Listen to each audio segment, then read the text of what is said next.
Hello and welcome to the Communication Solution Podcast with Casey Jackson and John Gilbert. I'm your host, Danielle Cantin. Here at the Institute for Individual and Organizational Change, otherwise known as IFIOC, we love to talk about communication, we love to talk about solutions, and we love to talk about providing measurable results for individuals, organizations, and the communities they serve. Welcome to the communication solution that will change your world. Hey everyone, this is Casey Jackson, and this is the Communication Solution. We're missing our trusty sidekick, Danielle, today, but it gives John and I a chance to kind of dive a little bit deeper. So I was thinking about this. There's so many guests that I've had on. I get to talk about my perspective as well too, but I thought it'd be fun to have a chance for people to get to know John a little bit better. So I'm going to dive in and start to pick his little brain apart and let you experience that wild, wacky, wonderful world that happens inside of John Gilbert's brain. And Um, I'm going to interrupt to say, as an out loud processor, I'm a little afraid of what's about to happen since I didn't know you were going to ask me about this. So I'm exactly. a little afraid of what's going to be processed out loud and how long and how many words that's going to take. But I am going to be conscientious of that and try to have some level of empathy for anyone that actually cares to listen to this. All right. Well, the biggest thing for me, John and I have known each other for well over 10 years now. And, he was a grad student, in his master's program, looking at, healthcare and nutrition and all the things that he's obsessed with. And we crossed paths. And there was kind of an immediate connection in terms of our desire to work with people and help to kind of help the world a better place. And I was coming from the mental health and emotional health side of the world, and John was coming from more the healthcare side of the world. So, John, when you saw, the poster for me doing an MI training, you kind of wandered down there. You and I connected. What was your fascination with behavior change at that point in your kind of academic side of your career? I mean, what triggered you that you became that obsessed? You actually followed it into a training room to find out what was going on. Seemingly logic, but it's probably not that simple. That's what I've learned from human behavior change and psychology. But I want to give some credit where it's due leading up to that, where Judith Knuth, who is a clinical exercise physiologist, and she, with American College of Sports Medicine, she was one of my professors that introduced me to, or instructors that introduced me to motivational interviewing in a course, because the evidence was showing it seemed to be more effective, or at least as effective as other things, as an approach. So then that led me to doing a deep dive on it and writing this big long paper of how, wow, look at this evidence. If this was an intervention for a pill or something like that, we would all be using it. And we would be using it at the dose that it has been shown to be used. And so it was very logical to me that this is something that would be implemented if it's efficient and effective at helping people, and we would lean into this. And so that's what the paper essentially was about, and integrating it into the program more and integrating it into healthcare more. And then that is essentially what introduced me. And then I saw signs literally on the campus that led to you. And then there seemed to be a good vibe with you, and we were getting along in whatever my name dropping conversation, acting like I knew what I was talking about, and having my own credibility issues I still worked through. And then from that, you invited me to shadow you. And so then I started to learn more, and I started to realize how applicable and how much this can go deeper and be even more effective, and how logical it can be. And again, that flow of the diagram that you and I were talking about, assessment, intervention, when someone's with this, there can be here. So all of it just stirred up a bunch of stuff in me of just how this could be so helpful in so many different situations to help people with long-term change, which then, to finally cap this answer, is that is what's at the heart if I wanted to answer this succinctly, I would have done that at the beginning. That's at the heart of what this is all about in healthcare, is addressing the underlying cause with lifestyle medicine factors, where we could prevent up to 66 or so percent of cancers. We could prevent nearly all heart disease, nearly all diabetes of type 2, if we just did what we knew was healthy for us. And that's the underlying cause. And that is behavior and behavior change and sustained behavior change. As we kind of almost retrace your decision tree to what's put you right now, right here in this podcast with your personal and professional, let's just stick with professional development, personal development, which has gotten you here. If we trace some of that back, what do you think were some of the most profound shifts or evolutions in your thinking, more purely based around motivational interviewing? I know there's all sorts of supporting theories that you dove into, and that I dive into, but just from that motivational path, or your understanding of human behavior and communication and behavior change, what are a couple of probably the most profound moments in your professional development where it's like, whoa, like something unlocked, and you have this whole cascade or flood of thoughts that are like, wow, this just takes motivation to another dimension? What were a couple of those moments for you, if you can recall? Gosh, yeah, it's been like 15 years since we've known each other, so there's a long Yeah. span of these things. Because you're getting old. Oh, yeah.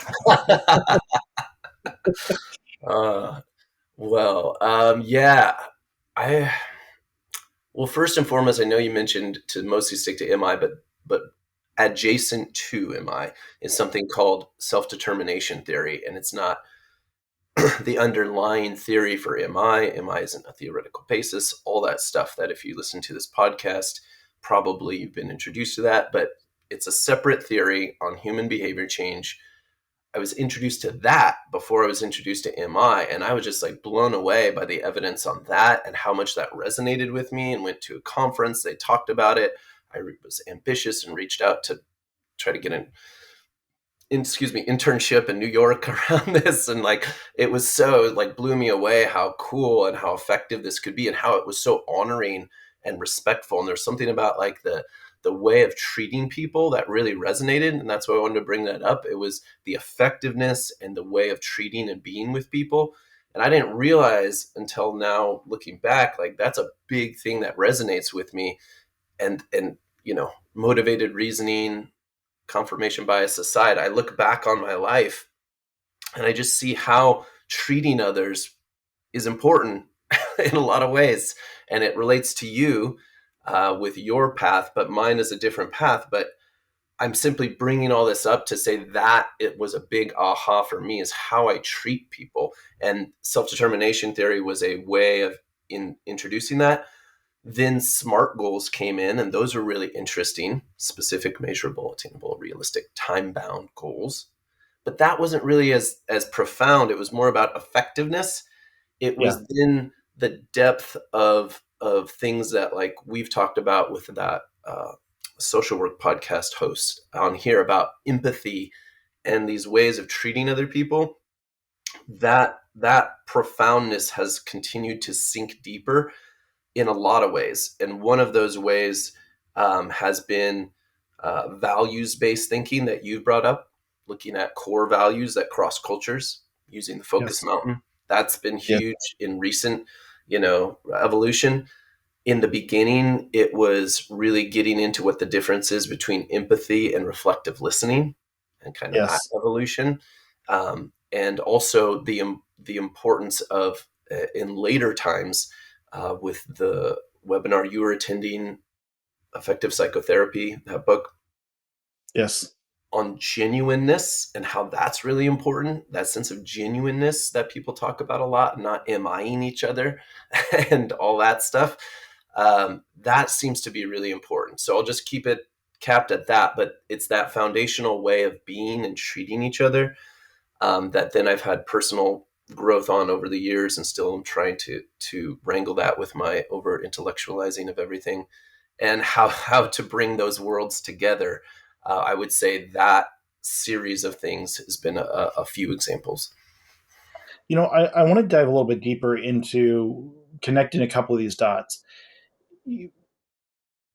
Maybe not as much now. Well, I still think to an extent you are. The word I want to use is singularly, and I think that's not completely accurate, but somewhat accurate in terms of focused on. But what does the research say? Your brain just naturally wants to find the root. And what does the research say?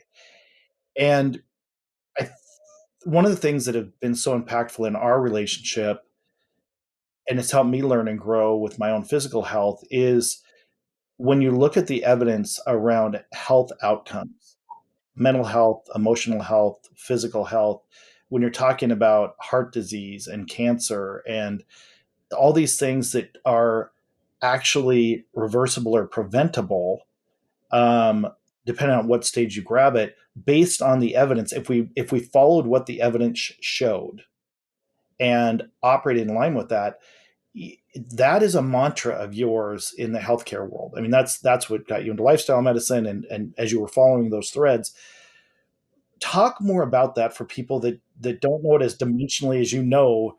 Like when you look at the of all the things that kill us, disease. What's your give people some context for that? Like what does this science and research show us about our choices and our behaviors and lifestyle that affect our outcomes?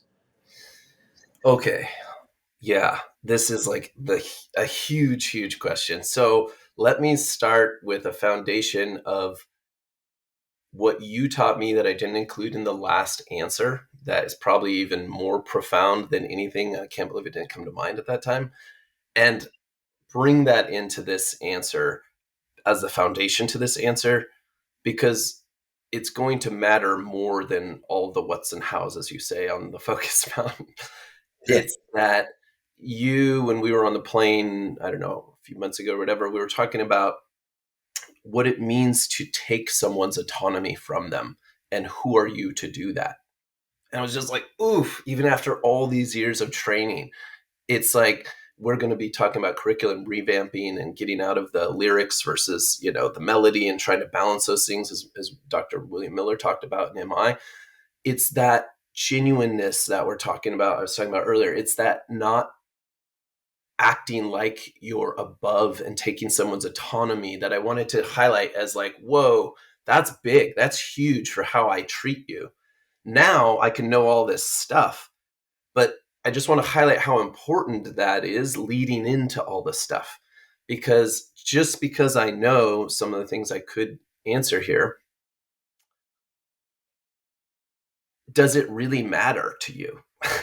And there's a slim slice of the population in a certain age group, tending to be male, tending to be of a certain age group, that watches YouTube.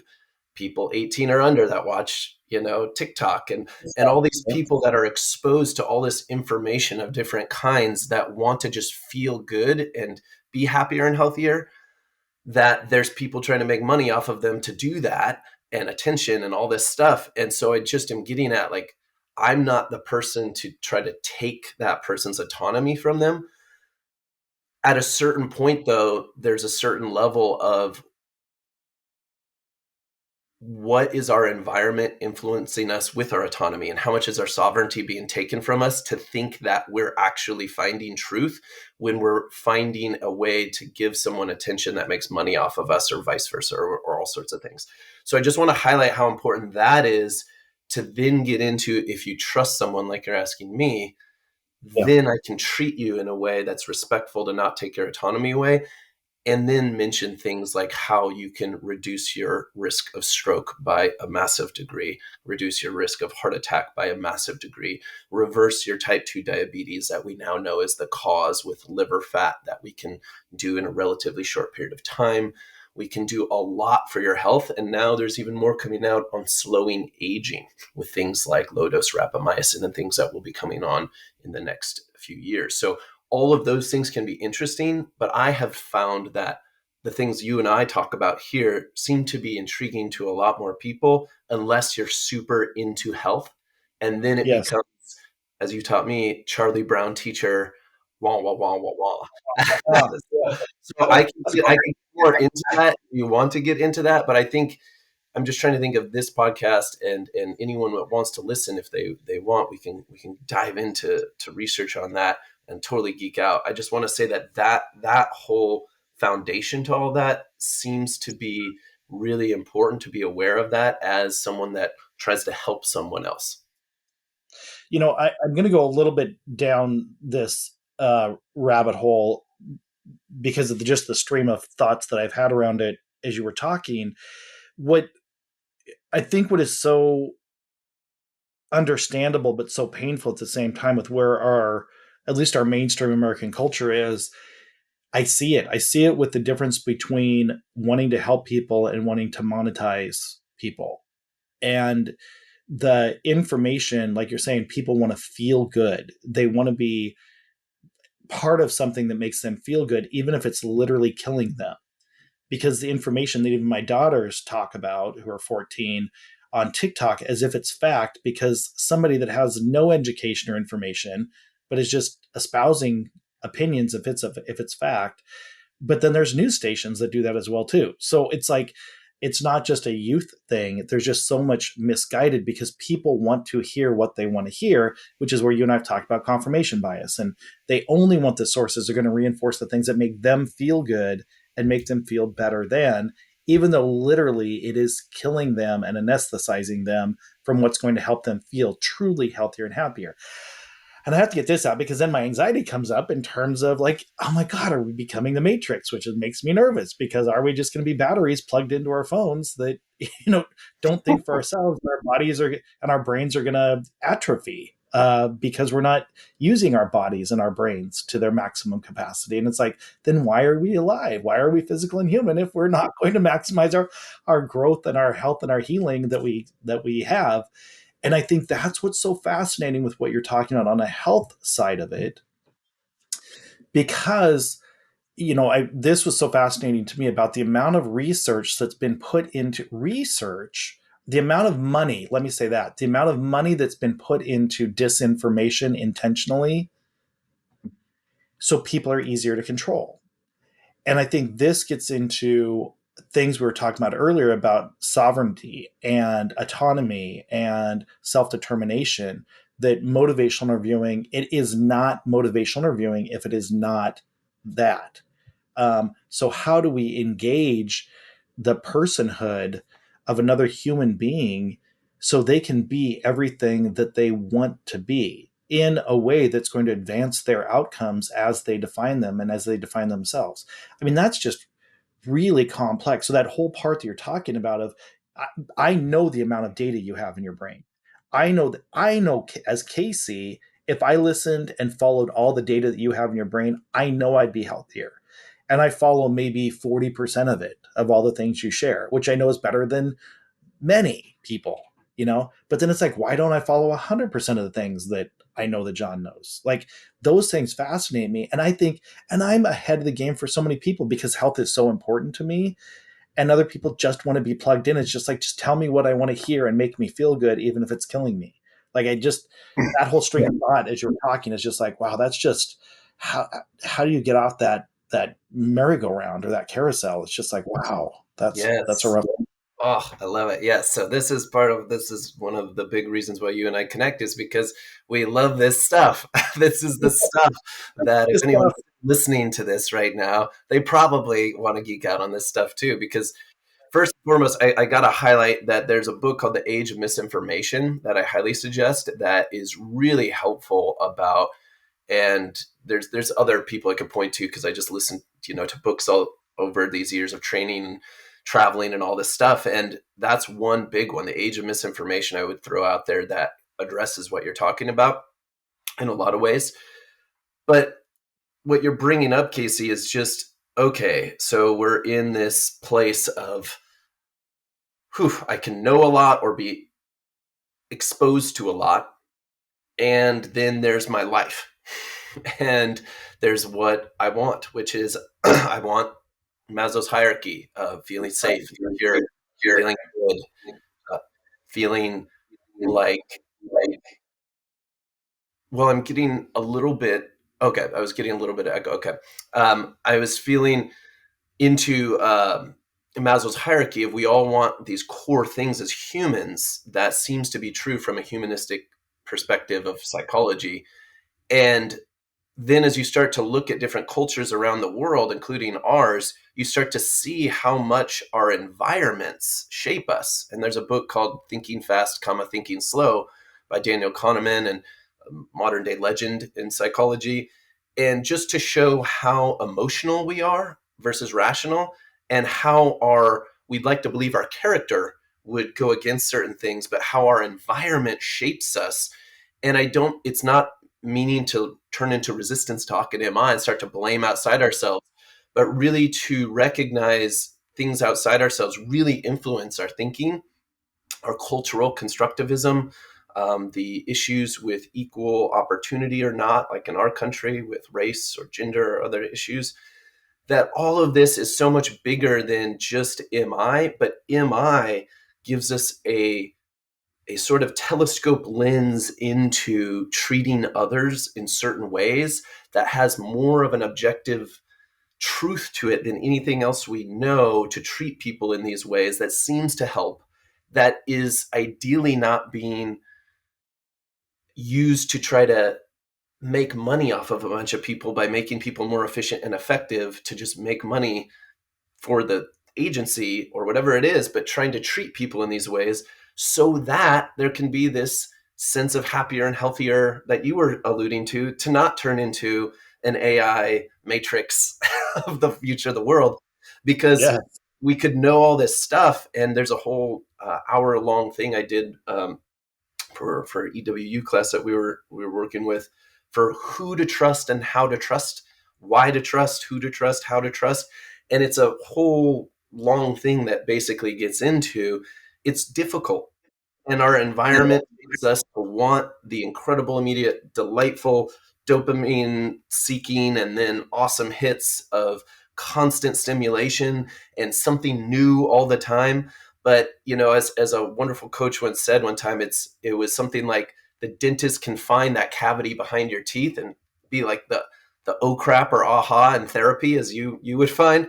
But it's the brushing of the teeth that's the hard part, day in and day out. And I just want to point to that is the hard part. And that's the part where MI comes in. And that's the part, to bring this full circle, where culture and your environment come in. So we need policy. We need environmental policy and things that help create a container of a different culture. We also need motivational interviewing or things like it, not just the feel-good philosophy, but the combination of how it dignifies how you treat others, and then how it helps them with change and can help with a larger change, for which, if you care about loving kindness or any of these concepts, there's a book that William Miller wrote on it.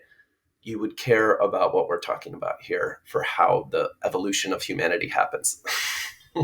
Well, I think that's what's so fascinating. I think that's partially where we get attention for the training that we do and the feedback.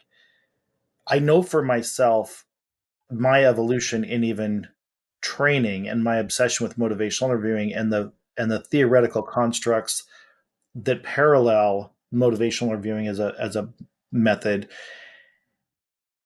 is I've evolved so much away from teaching and so much into trying to evoke from people, what do you want to learn? And I think that's, now having had way more than 10,000 hours of training, probably 50 or 60,000 hours of training my comfort level is so high with the dimensionality of it that I just don't want to teach anybody. I just want to find out what do they want to learn and how it applies to their own life. And I think it's discombobulating and a little startling for people when I just keep trying to evoke from them, but what do you want to learn? And they're like, well, what are we supposed to learn? What are you supposed to teach us? And it's like, what do you want to learn? Like, how do you want to apply this to your own life, personally or professionally, to have a profound impact? I mean, it's literally the communication solution. Our podcast is a communication solution, something that will change your world.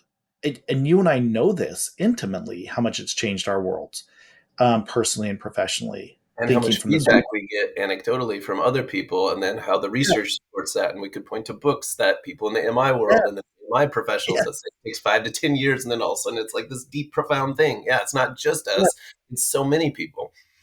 it's it. And I think this is where it's the same thing. Like, how, as professionals, do we engage the brain sitting across from us in a way that's not a TikTok or an Instagram, that it really is a human evocation and introduction to who are you?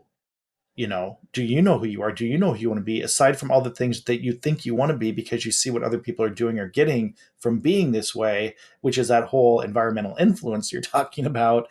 And it's like, how do we stunt that process to help people engage in something from a self-determination perspective? I mean, these are why you and I can get into, day long, hour long conversations about these things, because it does get to the root of why are we here and what are we trying to accomplish. And as professionals, you know, quote unquote, whatever that word means, like when we interact with other people, either as trainers or as practitioners, we really genuinely want the best for people. And it's not about the monetization of it. It's about the human connection, the human kindness, and that growth potential that gives purpose, Mhm. beyond monetization. I think this is why it's so wildly difficult to do in something that's such a heavily capitalistic society. And it's not pro capitalism, con capitalism. It's just Mhm. incredibly hard to do within that environment when everything, our society has just evolved that everything can be monetized. Every single thing,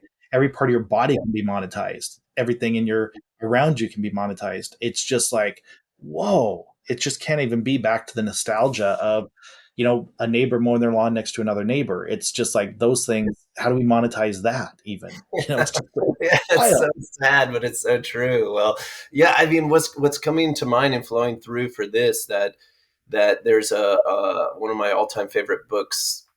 Just it's called "The More Beautiful World Our Hearts Know Is Possible" by Charles Eisenstein, and he's evoking and bringing up ideas to contemplate, and doesn't try to add credibility of social credibility or anything. And the reason it relates to what you're talking about, Casey, is it's this place of what is this more beautifulness that we're seeking? What beauty are we seeking, and how do we evolve into this? Um, and what you're bringing about is something that he talks about, which is the story of separation or the story of connection. And you could get into, well, is that a core value? And you could start to define it. Like I tend to break it down intellectually and blah, blah, blah, blah, blah, blah. But if you just get into what it's getting at, it's getting into like what I'd mentioned before with Dr. William Miller's book on loving kindness, these more ways of looking at from these past wisdom traditions. You could look at Hinduism and other things as well, but that bring together, how am I treating you? How am I seeing you? How am I treating you? How am I being? Not what am I having or how am I looking? How am Yes. I being? And this is where we get into things that other researchers with the flow state talk about, and all these things, is whether we're talking about sports, a conversation like this, sex, or whatever it's going to be. It tends to be when we're focused with the other person in this state and this sense of no thing, nothing, this timelessness, this sense of that. And so we don't need to open up the whole can on it, but it is to say that there seems to be a there by either anecdotal reports over history and recent research with the book Effective Psychotherapy, that treating each other this way seems to matter beyond all the Yes. information. And if we can treat people this way and have more likelihoods, which is what science is, better nuanced, and I should say better, more grounded, nuanced information, just like happened with the COVID pandemic, and treating people as people, giving them likelihoods and nuance, but doing it in a way that treats them this way. That is essentially where I've kind of come full circle, as I know we're coming to a close here, but of trying to bring these worlds together, of recognizing I'm my own person. I'm not for a lot of people. I've realized I'm for certain kinds of people. Hopefully, I've continued to find those people, but that I can try to bring these worlds of your level of like empathy and compassion and things that I'm more emotionally integrating in my life with this intellectualism and this groundedness and nuance, to try to bring these worlds together so that, like that Age of Misinformation book, somehow help with mainstream and culture and helping people more, and not going where I was going to go, to bring this back to your original question, which is into sports psychology and sports performance with professional soccer teams, and reaching out and volunteering for the Sounders before they were and then recognizing I'd be helping this slim slice of the population get that much better. Slim slice, slim little bits, versus like helping people, even if it's at some, other cost, some, sense of whatever for me, that it matters more. And I think that's the key. And so I'll shut up with that, but that ultimately, hopefully that resonates for a sense of my background and a sense of agreeing with you that this is really important to do this work. This, John, is exactly why it didn't matter what question I asked you. We were going to get to why John got involved in motivation. So it didn't matter what rabbit hole we went down. People were going to get a little taste of how John's brain works and his obsession. So I really didn't care which question I asked. All of you were going to get a little exposure to that wild and wacky, wonderful brain of John Gilbert. So it didn't really matter. And this was absolutely perfect. It was a perfect slice. I hope people continue to listen. This is one of my favorite things to do, is to have, not only being able to talk to one of my best friends in the world, John, but to have other people that just love talking about these things, all within the realm of healthy communication. But how do we do this really effectively and efficiently in a way that helps the world around us? And that's our obsession with finding a communication solution and talking about that. So really appreciate your time. Really appreciate people who choose to tune in. And I hope this has value added your life. Everybody take care. Thank you. Bye, everyone. Bye, everyone. Thank you for listening to the Communication Solution Podcast with Casey Jackson and John Gilbert. As always, this podcast is about empowering you on your journey to change the world. So if you have questions, suggestions, or ideas, send them our way at casey@ifioc.com. That's CASEY@ifioc.com. For more information or to schedule a training, visit ifioc.com. Until our next Communication Solution Podcast, keep changing the world.